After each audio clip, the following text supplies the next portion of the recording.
Welcome to episode 16 of the Joinprop podcast. Someone in our DMs asked whether prop trading is actually profitable, like compared to just putting money in the market. And Ken, I feel like you had to think about that for a second. Yeah,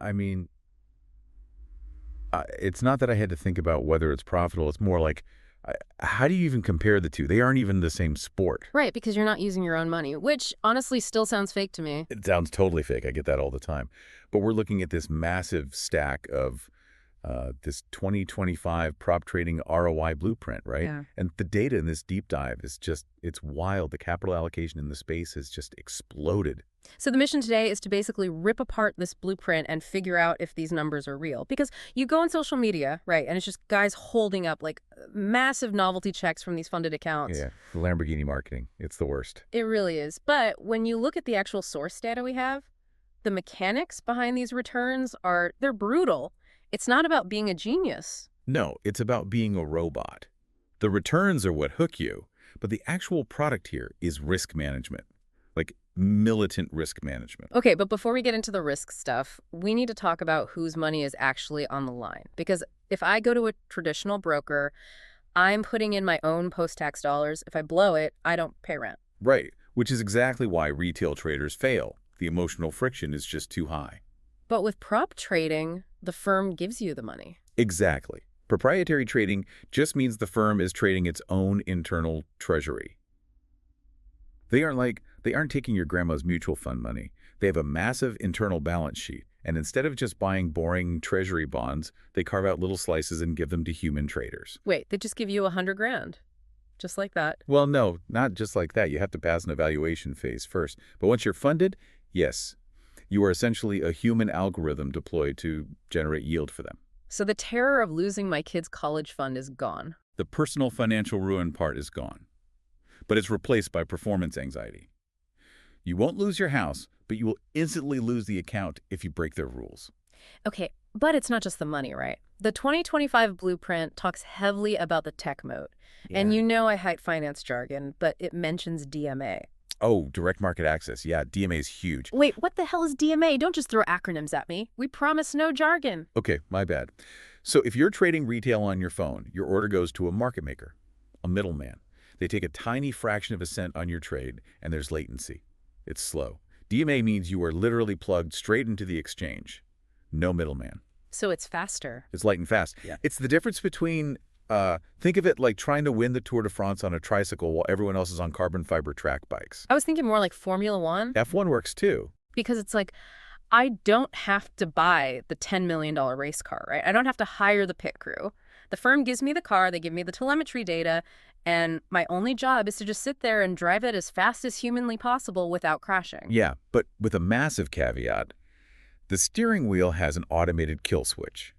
If the firm's telemetry sees you taking a corner too fast, they don't wait for you to crash.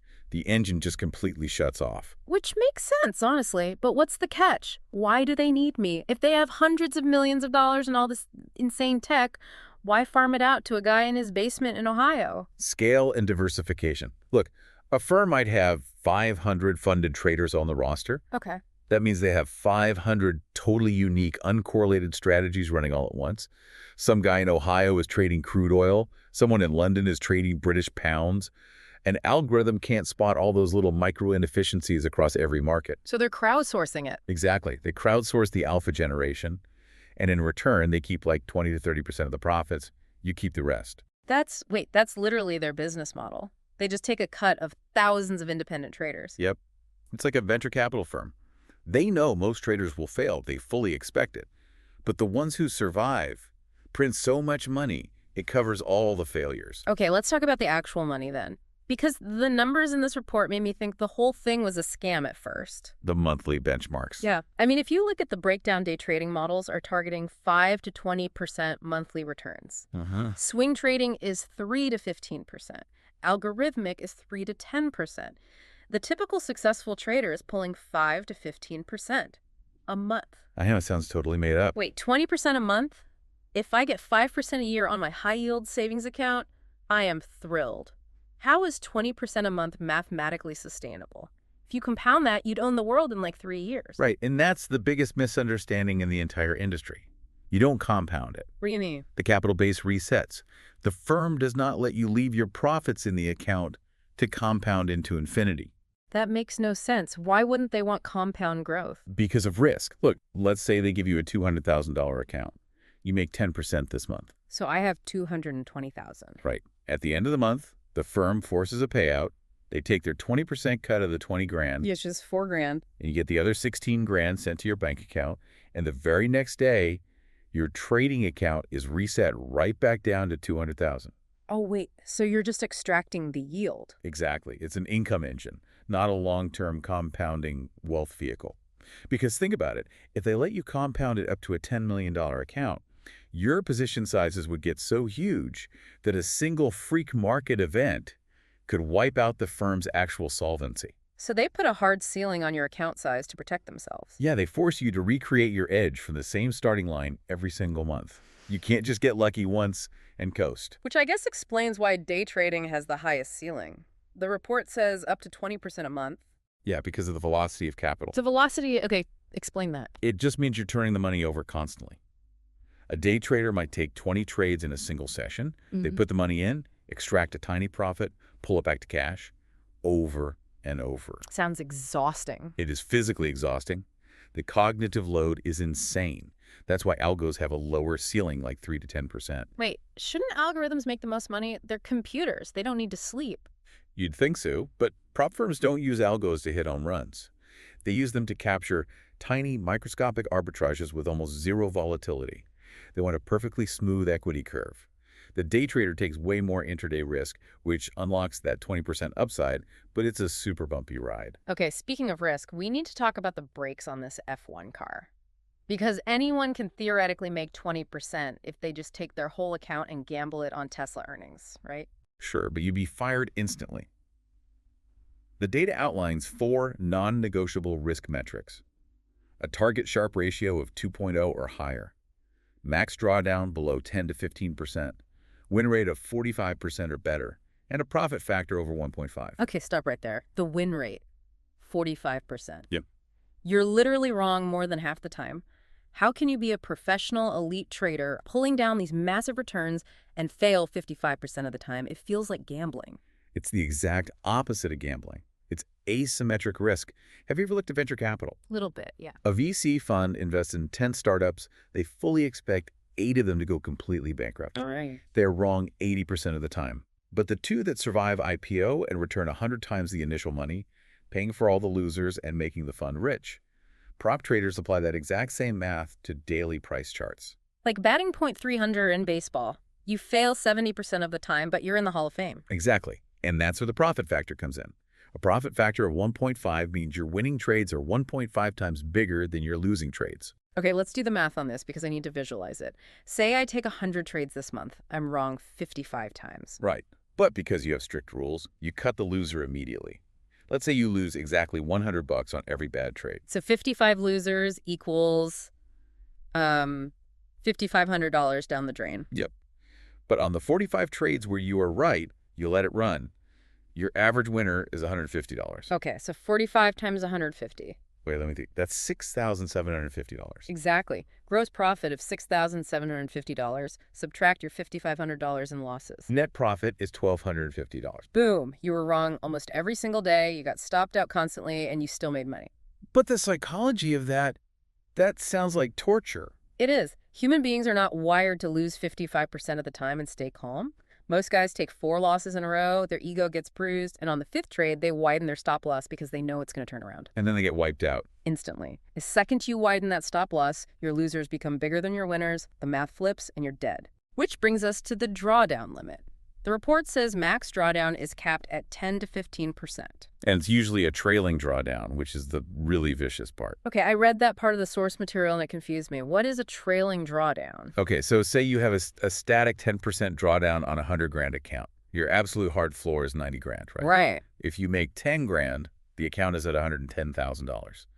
But your floor is still $90,000. You have a massive 20 grand buffer. You can relax. I like relaxing. Well, prop firms don't. Yeah. So they use a trailing drawdown. If your account goes up to $110,000, your 10% floor trails right behind it. Your new floor is now calculated from the new high, so your hard floor moves up to $99,000. Oh, wow. So you can never just build a cushion and take wild swings? Never. The floor is constantly rising to trap you. It forces you to treat trade number 500 with the exact same discipline as trade number 1. That is stressful. And they measure that consistency with the Sharpe ratio, right? Yes, targeted 2.0 or higher. Okay, I hear finance guys on TV say Sharpe ratio all the time, just to sound smart. What does it actually mean for a prop trader? It's basically measuring how much turbulence you had to stomach to get your profit. How smooth is your equity curve? So if I make 15%, but my account was swinging wildly up 5%, down 8, up 12. The firm hates you. Seriously, even if I made 15%. Yeah, because to them, that volatility means you're gambling, you're just riding variance. It's only a matter of time before you hit a pothole and trigger that trailing drawdown. They'll fire you. But if I make like 8%, but I do it steadily, just a tiny bit every single day without any big dips. They will hand you millions of dollars to trade. Smoothness is everything. Okay, so this is the perfect time to pit this against Wall Street, because the showdown data here is honestly the craziest part of the whole deep dive. The annual comparisons. Yes. Okay, let me lay this out. The traditional stock market averages 7 to 10% a year. Real estate is 8 to 12%. Institutional hedge funds target 10 to 15%. And successful prop traders are pulling 40 to 120% a year. Yep. Look, I got to push back here. Hedge funds have supercomputers. They have MIT quants. They literally pay to build microwave towers just to shave a millisecond off their trades. How is a solo prop trader beating Bridgewater by 100%? What's the edge? It's a structural advantage. And it all comes down to the fact that having billions of dollars is actually a massive handicap. Too much money is a handicap. I don't buy that. I'm serious. Yeah. Think of a major hedge fund as this massive cargo ship, okay? They find a great opportunity in some mid-cap stock. They can't just buy 100 shares. They have to deploy $500 million just to move the needle on their portfolio. Okay, so they buy it. They can't. If they drop a $500 million buy order onto the market all at once, there aren't enough people selling it that exact second to fill it. So the algorithm has to keep paying higher and higher prices to find sellers. They literally drive the price up against themselves. Oh. Exactly. Yeah. So they have to slowly, painfully accumulate the position over like 3 weeks, hiding their volume. It takes the cargo ship 5 miles just to turn around. And the prop trader is, what, a speedboat? Exactly. You're trading a 500 grand account. You see the inefficiency, you hit buy, the order fills in 10 milliseconds, and you leave 0 footprint in the market. You don't move the price a single cent. You just slide in, take a 4% gain, and slide out before the hedge fund has even finished their first round of buying. Bingo. Prop traders can exploit micro inefficiencies that are mathematically impossible for institutional giants to touch. Okay, but we have to put a massive asterisk on that 40 to 120% number. Oh, massive survivorship bias. Right. The report explicitly says this is for the top tier of successful traders, the guys who survive the drawdowns. If it were easy, everyone would be making 120%. And the truth is, in 2025, it's getting exponentially harder just to survive. The headwinds are insane right now. Yeah, the blueprint has a whole section on the algorithmic threat. Like, if algos are getting so smart, isn't the human discretionary trader just completely doomed? If you try to fight the machines on speed, Yes. you're completely obsolete. You can't outmath a server farm in New Jersey. So what's left? Context. Yeah. Humans have context. Look, an algorithm only knows historical data. It assumes the future will exactly mirror the past. Okay. But the market isn't a math equation. It's driven by human chaos. Let's say a central bank chairman gets up to the podium and his tone of voice changes slightly in a way that wasn't expected. Right. The algo doesn't have a historical precedent for that specific nuance. So it either misprices the asset or it just panics and pulls its liquidity entirely. And when the algos turn off, the market gets chaotic. And that's where the human brain steps in. Humans synthesize chaos. We understand context. The algos own the quiet markets, but humans own the chaotic ones. That's actually pretty reassuring. But it's not just algos. The regulatory friction mentioned here sounds like a nightmare. Capital requirements, tax treatments, cross-border rules. How does some boring tax law actually hurt a day trader's daily profits? It kills your margins. Okay. Okay, imagine a trader in London executing a strategy on a U.S. exchange. Suddenly, a new data sovereignty law passes. Oh, God. Sounds boring already. Bear with me. This law says all European trade data has to be routed through a local compliance server before it hits the U.S. Okay. That compliance check adds 40 milliseconds of latency to the trade. Is 40 milliseconds really a big deal? In prop trading, It's an eternity. By the time your order clears compliance, the price has already moved. Your entire strategy, which relied on being fast, is instantly unprofitable. So your edge just evaporates overnight because of a bureaucrat? Yep. And don't get me started on taxes. If a new rule adds a 3% tax on high-frequency transactions, a trader relying on volume is suddenly operating at a net loss. You aren't just a chart reader anymore. You have to be a micro-business manager. Okay, so given all this, the algos, the regulators, the terrifying trailing drawdowns, how do you actually survive? The 2025 Survival Guide in this report lists two things that completely contradict each other. Market specialization and strategy diversification. Yes. How is that not an oxymoron? How do you specialize and diversify at the exact same time? Okay, I see why that sounds weird, but it's about where you focus versus how you operate. Explain. You can't be a generalist anymore. You can't trade Apple on Monday, gold on Tuesday, and Bitcoin on Wednesday. The specialized algos will eat you alive. You have to pick one market, say NASDAQ futures, and know it better than anyone else. That's the specialization. Got it. I pick my battleground. Where's the diversification? In your tactics.